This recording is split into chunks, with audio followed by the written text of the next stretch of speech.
Hey everyone, Matt Malden with Apollo Acres here. Behind me I've got our brand new chicken coop. I'm going to give you a closer look into it and tell you why we made some of the design decisions we decided to go with. But first I'm going to show you our old coop so you can see what went wrong, what went well, and why we made some of the changes we did. Take a look. Hey, so this is our first chicken coop we ever built it has to be 7 or 8 years ago. As you can tell, it's in pretty rough shape right now, but I'd say that's pretty good life out of our first coop. So we started off, this was just about this, it was built just half of this. You can see that. It was just a sloped roof on one side. And then as we got more chicks, we extended this, built the other half. And so that's why it looks a little funny, especially on the roof there. But so this has had a couple different iterations. It used to be plywood all the way around, then that started to rot and fall off. So we started screwing these corrugated roofing pieces on there, which has actually been fantastic. That's a really good material to have around. And so we have our nest box on this side, and right below the nest box is what we use as a feeding trough. And then if you look on the other side, we've got a water trough down here with a float valve, and we used to have a water tank that would sit on the shelf on the back and would go down to the float valve in that trough and keep the water full. And you know, that actually worked pretty good, as long as everything was nice and level. Otherwise the water just fell out of the gutter and drained everything. And it wasn't the easiest thing to clean. That was another problem we had. But for the most part, it was I thought a decent idea.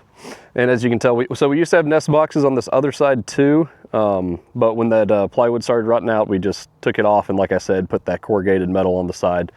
And that's held up very well. And then you can take a look on the inside. So you can see that. So we've got our chicken wire floor that lets most of the chicken droppings down through there. And then we've got our elevated roost, and you can kind of see into the nest boxes a little bit on that side. And I'll go around and show you that.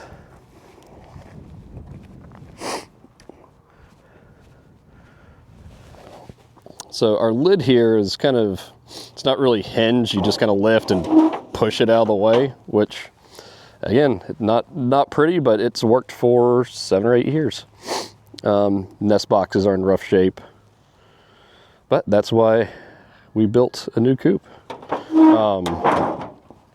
Let's see, then we've got our manual door there we would use to lock them up at night. We stopped locking them up at night for, it's been a while since we've actually locked them up. It's a hard thing to remember to do every single morning, every single evening, but we're gonna try to be better about it this year, and I'll show you our improvement on the new coop. On this front side, as you can see, we've got these, or had these, large pneumatic caster wheels. As you can see, they are flat and torn up, not in the best of shape. Then on the back side we have a ground rod that went all the way from one side to the other and had not caster wheels, but these little, I don't know, it looks like 8-inch pneumatic wheels, also flat and basically destroyed. Then there was a rope that went around the frame, and we would pull this by hand. And you know, that worked pretty good for a while, again, until those tires started to fall apart. So yeah, when I built the new coop, I really didn't want to do pneumatic tires again. And I didn't really want to have to pull it around. I mean, our first property we were on was a rental property, and it was mostly like most of the property was like a lawn. Like, it was very flat, well maintained, so it wasn't a big deal to pull it around. But I'm hoping to be able to move our chickens behind our sheep all over the field. And as you can tell, it is not super smooth lawn-like land over here. So, you know, I wanted to really be able to pull this with the four-wheeler when I wanted to move it. Or if the four-wheeler wasn't working, I could, you know, I'll be able to use the truck, and if the truck's not working, I can use the tractor, and so I've got a lot of options. Anyways, so this is the old coop, and I'll show you the improvements we made. As you can see, there was a lot of room for improvement with the old coop. So to give you some highlights of this new coop, this is gonna house our 45 egg-laying hens that we're just about to move in here. That's kind of why I wanted to do this video before it gets all messy with the new chicks. But this is a 6x6 coop, 2 feet tall, and we've got 26-inch non-pneumatic wheels on the back and a hitch on the front. And I really like this. I really think this is gonna make my life a lot easier. Being able to just pull this thing around with the four-wheeler. Very excited about that. We've got our nest box here on the front. Now it's kind of low. This is one thing I'm not crazy about, but the nice part about it is it'll be very easy for the kids to collect eggs in the morning. Then we've got an automatic door that I'll show you on the front here in just a minute. And most of the siding here is all the same corrugated metal siding that we had on the old coop. Now, part of that is, you know, you can probably tell how this right here isn't quite as shiny, and you'll see on the front there's some bits that, you know, you can tell that metal's not brand new. And the reason for that is because it is, in fact, about 7 or 8 years old, and a lot of it has been laying around in the mud for that long. As you can tell, it has held up pretty well. So I'm a big fan of this as a building material. It just lasts a long time. You can repurpose it. And so I'm, yeah, very happy with that. And yeah, let's get you a closer look. All right, here we go. All right, as you can see our nest box here. So it's mounted it's really mounted at almost ground level, which wasn't really what I wanted, but the nest box was almost 2 feet tall in itself. So I had to either raise the entire height of it or just have my nest box lower. So I chose to have it lower. But the nice thing is this is a rollaway nest box. So you can just open the lid right here. You can see how that just folds open right there. And the eggs should just roll down after they're laid, and they should be easy to collect. Then the kids can put it in the basket and bring it inside, and we'll then bring it to the market. Then on the other side here,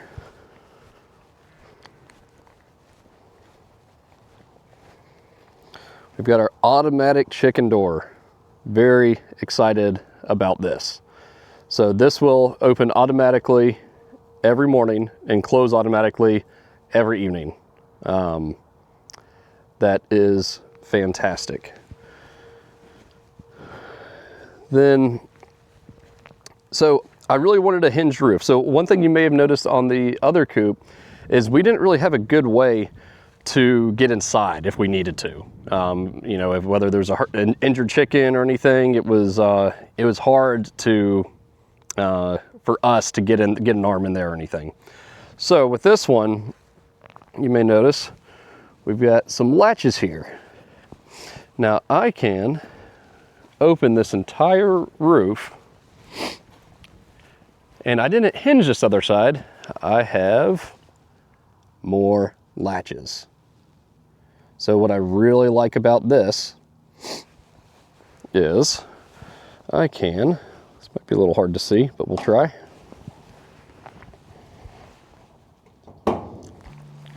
So now I can undo those latches. We'll see if this will work. And I can prop open this side. There we go. I can prop open this side, or I can undo the latches on the other side and prop open that side, or I could even undo all the latches and take the whole roof off, which is actually what we did a little while ago to fix a couple things inside. So I really like the flexibility of this. Very happy with it. Now this roof does rattle a little bit as I bebop around on the four-wheeler. So I might have to get some kind of, I might get kind of a rubber seal to kind of go around here, or at least some something to take kind of the bounce off. But it's not really a big deal, it's just kind of loud. All right, now we'll get a closer look. There's the door from the inside. And then we've got our nest boxes. As you can tell, there's a little curtain in there. It gives it a little privacy, keeps it a little darker. Chickens like to lay when it's darker in a nice small area. As you can tell, there's that bar going across, which is a roost.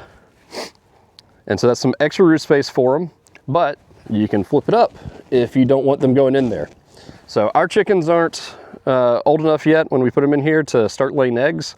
So we're just gonna wanna have that closed off. We don't want them sleeping in there and pooping in the nest boxes. And then when they get older, we'll fold that down and it'll be extra roost space. So one thing I wasn't crazy about is this nest box does take up a good bit of room in this coop. And it ate up some of my roost space, but because of the roost that's built into the box, it makes up for it. So one thing I really like about this design too is most of the roosts are just on the ground. They're just 2x2s right above 1 inch by 1 inch hardware cloth. And this saves a lot of vertical space. If you try to do all your roost up high, well, that means you've got to build a taller coop. And you build a taller coop, you're going to spend more money. Not only that, but we're kind of up on a hill here. So if we get too tall, we get a lot of wind. And we've had stuff blow over. Our old guinea coop actually blew over and fell apart. So I really wanted to keep this one low. So, but because it is 2 feet high, I think I could still fit a roost or two, probably use these two as supports, and I could go across here about 1 foot high, and then they would still have 1 foot above that. So I think I've got plenty of roost space, or at least I'll have the option to have plenty of roost space in here. And otherwise, yeah, they're fully enclosed, hardware cloth on the bottom, so their poop should fall right through. And their automatic door. So I am very happy with this. And of course, I mean, like I said, I'm thrilled about just having a 2-inch ball receiver on this. I really prefer this over the traditional, like the riding lawnmower type hitch. And the reason for that is this just gives me a lot more flexibility. I mean, as you can tell, this is an old four-wheeler, and sometimes it has trouble cranking like it did this morning when it was, you know, very cold out. But if the four-wheeler doesn't work, I can use the tractor. If the tractor's not working for some reason, I can just use the 2-inch ball on the back of my truck. So I really like having that flexibility, and I've tried to do more and more of my attachments, implements, spreaders, all of that stuff is a 2-inch ball, and it's just very easy to swap out what you've got on the back here. So very happy with that. We're gonna get the chicks in here, and I'll probably do another video soon and show you how they're doing. Thanks for watching.